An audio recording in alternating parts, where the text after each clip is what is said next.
Kryetari i Aleancës për Ardhmërinë e Kosovës, Ramush Haradinaj, ka deklaruar se është i gatshëm të hyjë në një qeveri eventuale të opozitës pa vendosur asnjë kusht, por ka theksuar se nuk do të bashkëpunojë me lëvizjen vetvendosje. Haradinaj ka treguar gjithashtu se në lidhje me formimin e qeverisë së re ka patur disa takime me kryetarin e Partisë Demokratike të Kosovës, Memli Krasniqi. Unë nuk kam rol të madh, jam i treti në radhë dhe pres iniciativën e tyre. Nuk kam kushte dhe as kërkesa. Iniciativa i takon PDK-s, ka potencuar ish kryeministri i Kosovës. Duke folur për deklaratën e partnerit të koalicionit Fatmir Limaj, i cili javë më parë ka pohuar se nuk ka vija të kuqe përballë koalicioneve të mundshme, madje as për kryeministrin aktual të vendit Albin Kurti, ka potencuar se qëndrimi i tij personal është i qartë. Kushdo që bashkëpunon me Kurtin është armik i Kosovës. Ndryshe, javën e fundit janë diskutuar një sër skenarësh të mundshëm për formimin e qeverisë së re në Kosovë. Gjithashtu, sikurse brenda ashtu dhe jashtë zyrave partijake, janë hedhur në tryez shumë kombinime, të cilat synojnë të gjejnë një ekuilibër politik dhe të sigurojnë mbështetje për krijimin e një shumice parlamentare të qëndrueshme.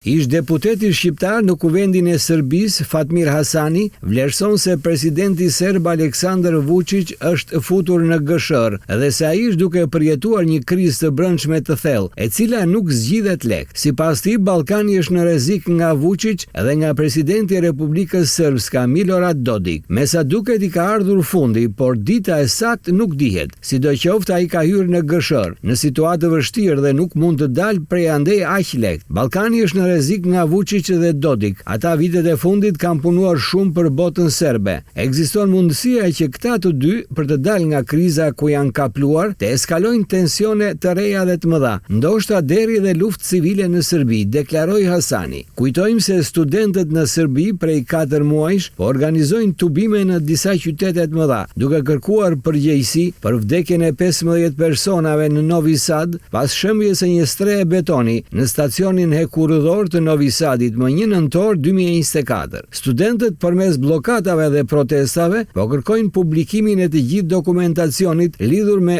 rikonstruksionin e stacionit hekurëdhor të Novi Sadit për të përcaktuar kështu përgjegjësinë për aksidentin, ndjekjen penale të sulmuesve të pjesëmarrësve në protestat e deritanishme, si dhe pezullimin e procedurave ndaj të arrestuarve në protesta. Gazetari serb Branislav Krstić e ka quajtur diktator presidentin e Serbisë Aleksandar Vučić, duke thënë se protestat masive studentore në Serbi kanë pasur një mbështetje të heshtur amerikane. Duke komentuar vizitën e djalit të presidentit amerikan Donald Trump në Beograd, ai u shpreh se kjo nuk lidhet domosdoshmërisht me Kosovën, por se shumë republikan kanë pasuri në zonat qendrore të Beogradit. Ndërsa duke folur për protestën e madhe të studentëve dhe jo vetëm, më 15 mars, gazetari serb theksoi se mund të ketë edhe gjakderdhje. Krstić gjithashtu ka shtuar se gjithë Serbia është në këmbë për të kundërshtuar regjimin që, siç u shpreh ai, po përjeton një frikë të madhe. A është koha për diçka të re në Beograd? Ne e dimë që nga fillimi se administrata amerikane ka patur një mbështetje simbolike për protestat e studentëve. Shteti serb është i kapur nga një diktator dhe nga bandat që e rrethojnë dhe mbrojnë atë. Amerikanët kanë qenë të rezervuar, por protestat studentore kanë marrë një lloj masiviteti tepër serioz. Ky diktator që me kriminalët e vet bën kontrollin e mediave, prokurorisë dhe gjykatës, policisë dhe ushtrisë, tani po përjeton frikë. Duket se gjithë Serbia është në këmbë. Vërtet ka shenja se kemi një lloj mbështetje në heshtje nga administrata amerikane e Donald Trump, por administrata amerikane do të jetë gjithashtu përgjegjësi i parë nëse më 15 mars do të kemi gjakderdhje në Beograd, theksoi gazetari serb Branislav Krstić.